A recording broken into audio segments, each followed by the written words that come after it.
Hi, my name is Kirsten Wood.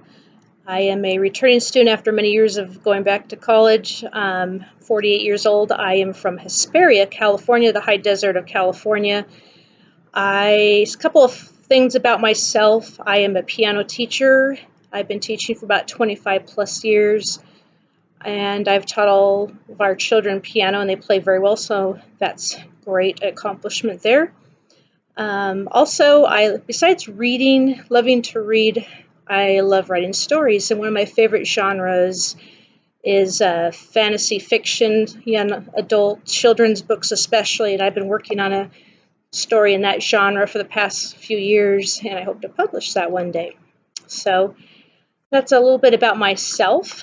To introduce some of my favorite books, it's really hard to narrow that down when I love so many, but here are some series that I love, so I'll just share some of the first ones of these. I love Brandon Mull stories.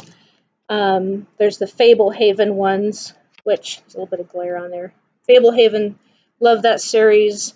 And then he has the Five Kingdom and Beyonder series. And what's cool about these two particularly, they're two different worlds and different characters completely, but he actually has a couple of the characters show up in one of the different series. So that's exciting and interesting.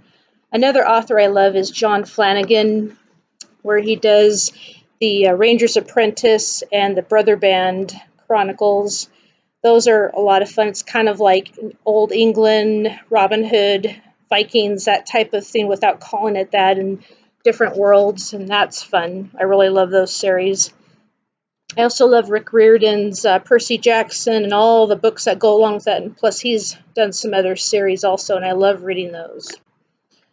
Another series I love is by Angie Sage, the Septimus Heap series, and those are kind of fun too. So another book that I really enjoyed reading is Rowan of Rin by Emily Rada, and she has a companion book that follows this, and this is kind of a cool story about a young boy who has to help save his village. They live at the base of a tall mountain with a waterfall, and that's their source of water and has stopped flowing, and they have to find out why. So he and a bunch of other adults who are experts in their area of their own right travel up this mountain to find out what the problem is, and each one of the adults comes across a challenge that they just can't handle, and they each one by one has to come back down the mountain. They don't make it to the top, and the only one that does is the kid.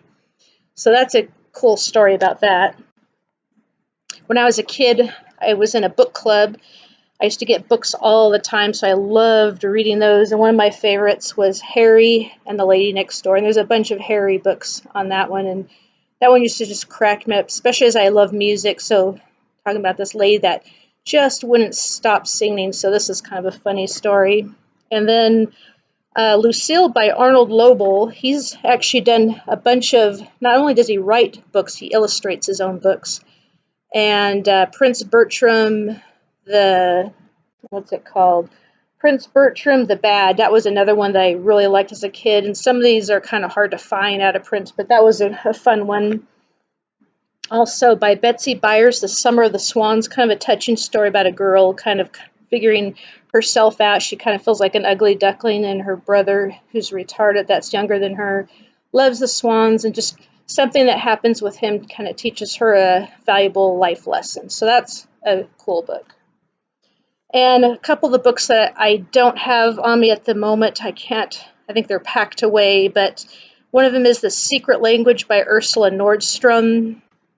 I loved reading that one as a kid, about a girl that kind of goes away to a school away from home, and she's feeling lonely and homesick, and another girl who most other kids don't really care for, she's kind of a free spirit and befriends her, and they become tight friends, and they come up with a secret language. And I thought it was just cool, to be able to have a best friend and have your own little language between you and all their little adventures. So that one's a lot of fun.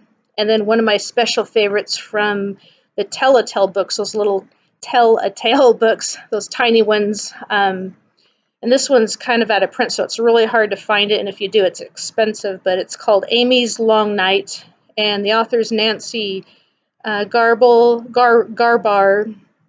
and the illustrator is Lynn Wheeling. And I loved the pictures in that one.